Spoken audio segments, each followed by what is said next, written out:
A mediados del siglo X, el califato omeya de Córdoba era uno de los estados más poderosos de la época.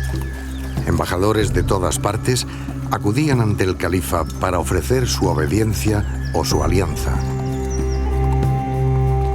Escoltados por la Guardia Palatina, recorrían el camino de apenas 6 kilómetros que desde Córdoba les llevaba a la ciudad donde residía el califa. La ciudad donde su poder se hacía patente. Medina Azahara.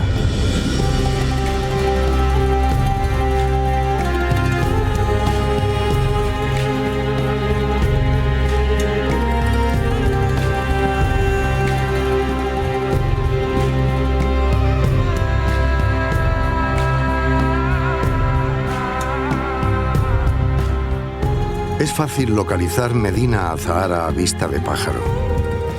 Cerca de Córdoba al oeste, cerca del Guadalquivir al norte, cerca de la sierra al sur.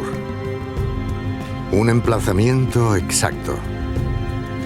Allí donde la montaña se hace valle, un enclave privilegiado sobre la llanura del río.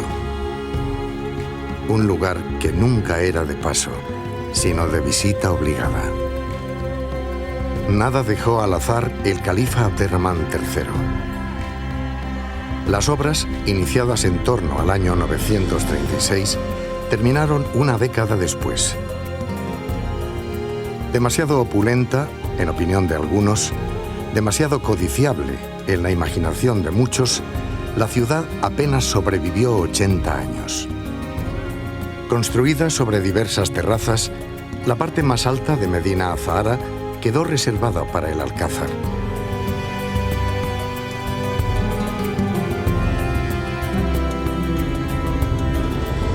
Allí se encontraban las estancias administrativas, los grandes salones de recepción y sobre todo la residencia privada del califa, la llamada Dar al-Mulk, la morada del poder. Desde ese lugar, el califa dominaba la ciudad y el territorio, una presencia física, pero también una referencia espiritual como comendador de los creyentes, representante de Dios en la tierra, guía de la comunidad musulmana.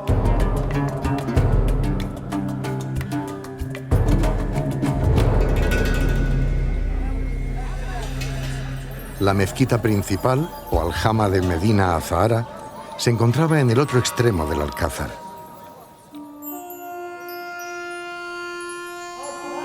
La aljama es una de las 3 mezquitas que existían en Medina Azahara. Su construcción es similar a la mezquita de Córdoba, con un gran alminar desde el cual el almuédano llamaba a la oración a los creyentes. En una ciudad llena de burócratas y servidores, a la mezquita acudían las gentes para realizar las 5 oraciones rituales que marca el dogma musulmán. Su imponente presencia recordaba siempre el liderazgo religioso del califa. Pero también era lugar de reunión de ulemas y alfaquíes, sabios y juristas que conocían las disciplinas religiosas y el derecho musulmán y que emprendían largos viajes a Oriente para aprender allí de los grandes maestros que conocían la tradición islámica.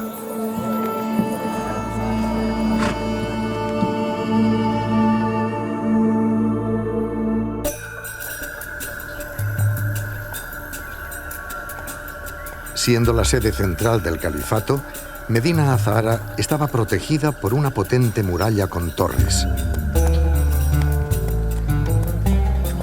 En ella se abrían al menos 4 puertas en las que desembocaban los caminos que venían desde Córdoba.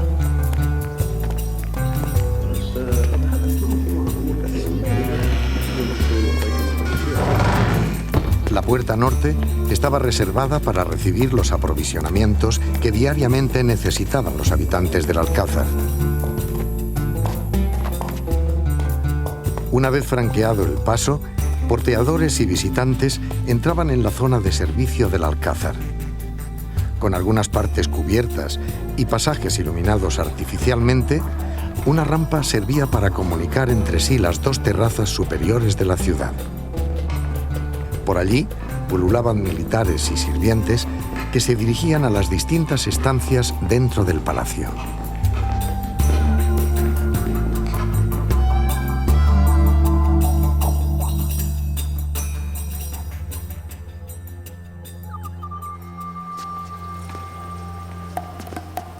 Un cuerpo de guardia, en un lugar conocido como espacio trapezoidal, se situaba en la encrucijada central del Alcázar. Allí se reunían y descansaban los soldados antes de ser enviados a sus destinos en diferentes puntos de la ciudad.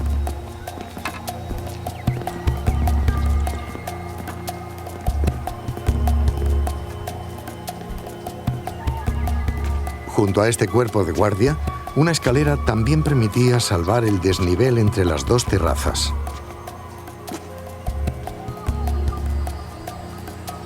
Por ella se accedía a dos grandes edificios de planta cuadrangular, abiertos a amplios patios.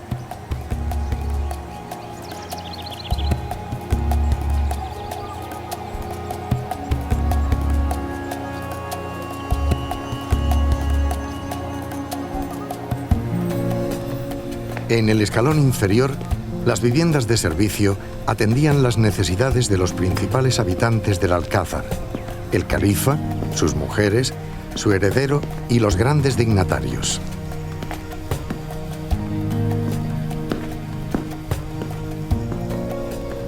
Aquí llegaban órdenes para que los sirvientes llevaran alimentos o bebidas a un lado o a otro, ya que en estos almacenes y despensas se centralizaba buena parte de la intendencia del Alcázar. Su gran horno, aún hoy perfectamente visible, preparaba las comidas que después llegaban a las mesas de los grandes personajes.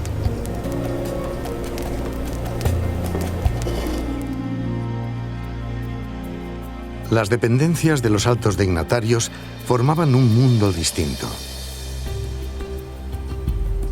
Esta es la casa de Jafar, el gran chambelán del califa Al-Hakam II. Su gran portada, ricamente decorada, posee una enorme puerta cuyas hojas permanecen cerradas hasta el momento en que el dignatario concede audiencia a agentes que pugnan por obtener un solo instante de su tiempo. Jafar dirige una burocracia muy compleja que se extiende por todos los rincones de Al-Ándalus, donde ejercen gobernadores enviados desde Córdoba.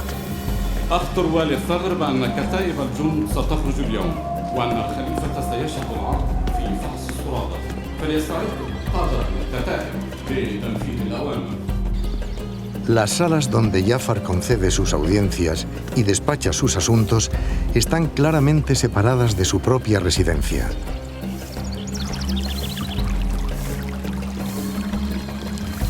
Jafar es un eunuco que vive solo y que tiene a un cierto número de personas que trabajan a su servicio.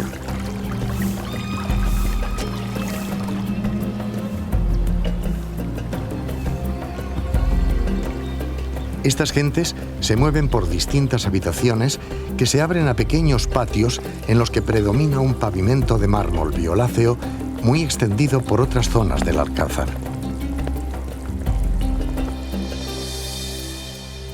Otra residencia importante era la llamada vivienda de la alberca, tal vez la más suntuosa del palacio.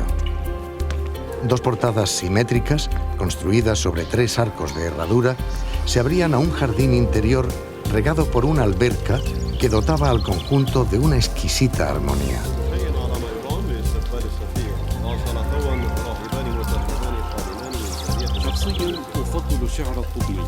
استمع إلى قوله: عرف الديار وراح غير معرج، صد الخلي يشوبه النظر الشجي، قسم الضمير على وقوف مرمض وعلى مسير للجوانح مزعج. عرف الديار وراح غير معرج، صد الخلي يشوبه النظر الشجي، قسم الضمير على وقوف مرمض وعلى مسير للجوانح مزعج.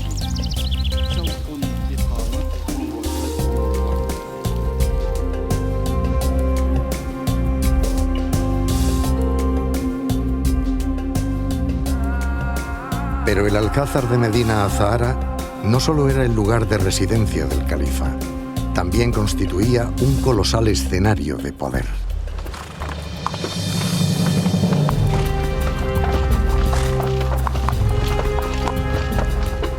Así lo subrayaba la gran entrada situada al oriente de la ciudad.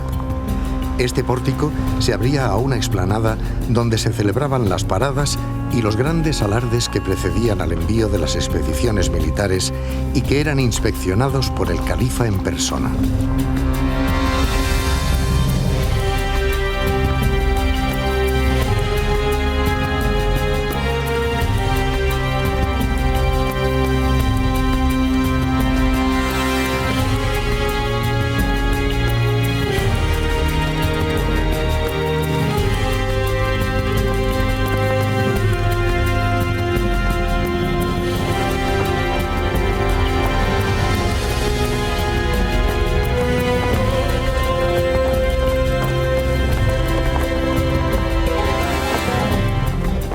Ordenados por regimientos cuyos estandartes rivalizaban en vistosidad y sometidos a una rígida jerarquía, estos ejércitos eran despachados en expediciones dirigidas contra los reinos cristianos o el norte de África.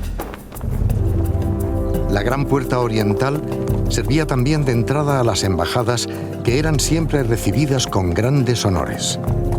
A Medina Azahara acudían con gran frecuencia emisarios llegados desde los reinos cristianos o desde el norte de África o desde el Imperio Bizantino o el Imperio Germánico. Todo un ceremonial se disponía entonces para mostrar al embajador el aparato del poder califal.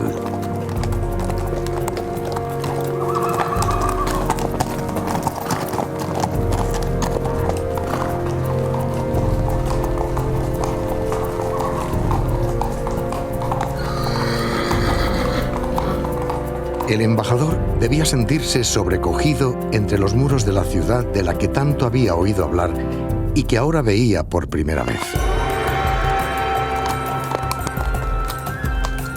Rodeado por extraños que hablaban una lengua árabe que no entendía y para la que necesitaba de traductores, que por lo general eran clérigos, llegaba por fin a un gran patio al que se abría uno de los principales edificios de la terraza alta, un lugar solemne donde se reunían los principales cargos de la administración califal.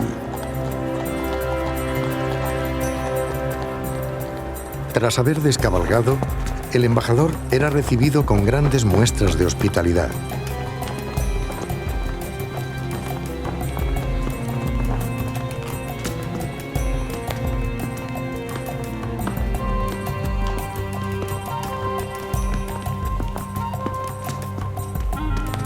Después se le conducía por estancias de un edificio cuyas grandes proporciones daban al embajador la idea de haber llegado por fin al lugar donde le recibiría el califa.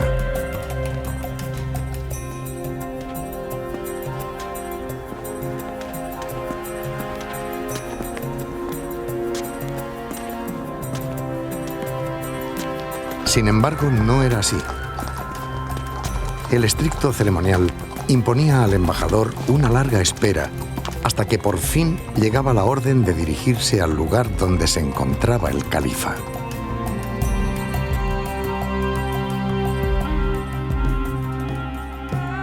La extraordinaria terraza áulica, donde se celebraban las grandes audiencias y las grandes recepciones.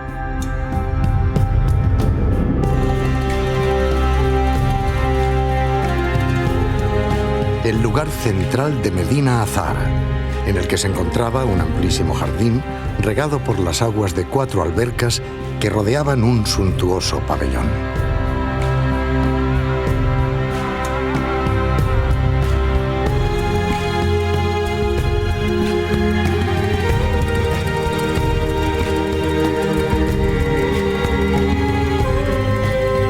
En esta terraza, el embajador era invitado entonces a dirigirse al edificio donde el califa se manifestaba con toda su majestad, el Salón Rico.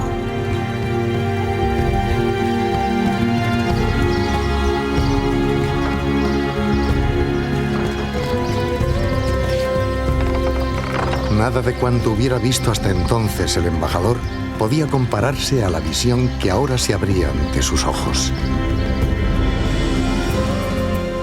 Solo entonces, después de un largo y fatigoso viaje, de haber obtenido permiso para dirigirse a Medina Azahara, de haber entrado en la ciudad palatina sintiéndose confundido y admirado, solo entonces, entre columnas y capiteles exquisitamente labrados, entre arcos que alternaban rojo y blanco, entre decoraciones vegetales todas aparentemente iguales, todas diferentes, solo entonces el embajador se encontraba finalmente cara a cara con el señor de aquel lugar, con el personaje cuyo nombre proclamaban almuédanos desde cientos de alminares, con el califa omeya de Al-Ándalus.